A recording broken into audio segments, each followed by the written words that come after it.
My next guest is involved in one of the most confusing, I guess, title bouts in the history of boxing. It seems to be taking place outside the ring entirely.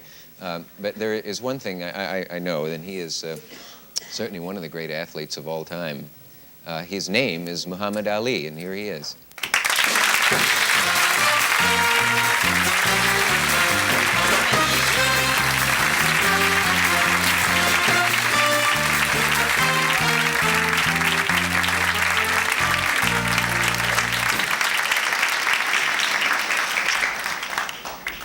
Good to see you again. Thank you. Nice seeing you. Do you know that I wrote for you once?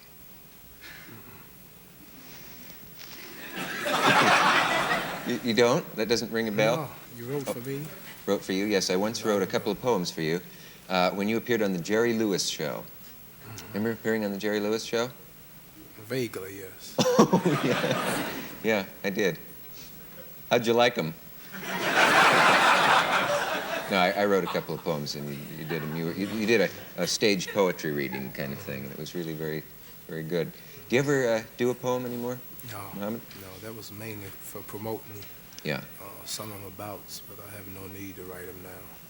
I'm sorry, I didn't hear I you. have no need to write them now. This was just to promote the bouts, yeah. Right. Can you explain this about the Frazier thing? Were you ever really going to fight him, or are you, or? Well, at the time I was boxing, Joe Frazier was a contender, but now that I've retired, he is the legal champion.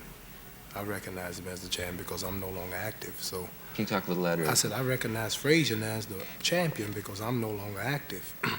Yeah. And so if I was still boxing off my title, having been taken the way it was, I would say that Joe Frazier would have possibly been a contender, but we never did meet and never will.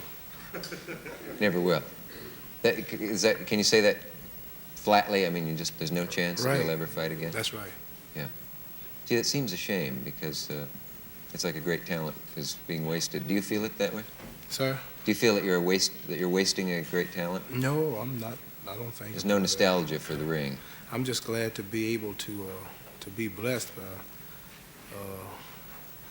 Almighty God to come out of the thing unmarked and unscratched and well invested and still with a good mind. You know, Actually, you're not entirely unmarked. I have no marks from You've boxing. got a little. Not from boxing, no. What? Right here. Oh, Yeah. You can see stitches. I had What an is that? accident when I was a child. What was it? I ran into a wall on a bicycle. Ran into a wall on a bike intentionally, or? No.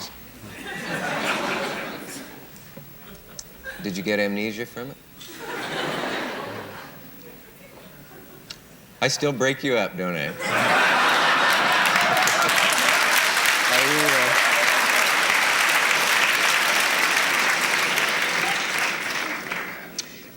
Let me ask you, this may sound like a very dumb question, but did you like fighting? Yes, I did. At the time I started, I was 12 years old, and I started in Louisville, Kentucky as an amateur, boxing in the Golden Glove, and I went on to win the National Golden Glove title 59 and 60, the National AAU in 59 and 60, and the World Olympic gold medal. Yeah. And I wasn't too educated, and I didn't work like I should have in high school, and I would like to say here on the show to all the youth, they should really equip themselves educationally, because I'm just one who I was blessed to have the title of boxing. You know, so the rest of them can't do this. Yeah. And it's kind of rough out here, you know, without the proper education. Yeah. You know, I had Sugar Ray on the show the other night, and he told a really sort of hair-raising story about a time when I didn't know the story, that one night before a fight, he had a vision that he was going to kill, that he punched the man and that he died. And he sought a lot of advice and did not want to go into the fight, and everyone told him to go ahead, and that this happens to every boxer. And in fact, he did hit the man, and he went down, and he did die. Did you ever have any kind of premonitions about a fight like that, or any fears of that kind? No, I always had a good feeling that I would win, but I never thought about killing no one. As a matter of fact, I had Floyd Patterson in a critical condition, Ernie Terrell and George Chevalier and Henry Cooper of England. Yeah. And I deliberately lightened up because people are so phony and hypocritical. Like if a fellow comes out with a brain concussion or something, then you have all type people saying they should make some kind of precautions safety precautions, make the gloves big or put head guards on. And then if you have a fellow where you can give him brain concussion, where he can't defend himself, and you're constantly pounding him in his skull, his brains, and if you lighten up because you're merciful to this fellow, then they'll say the fight was fixed or you carried him.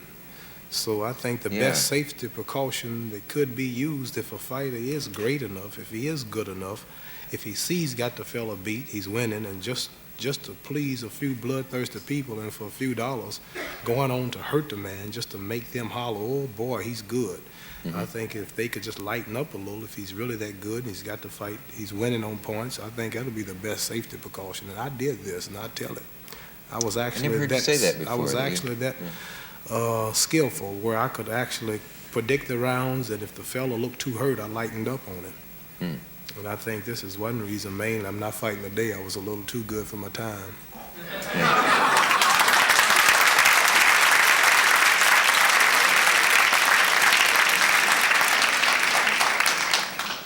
Isn't that a coincidence? That's why I'm not fighting today, too.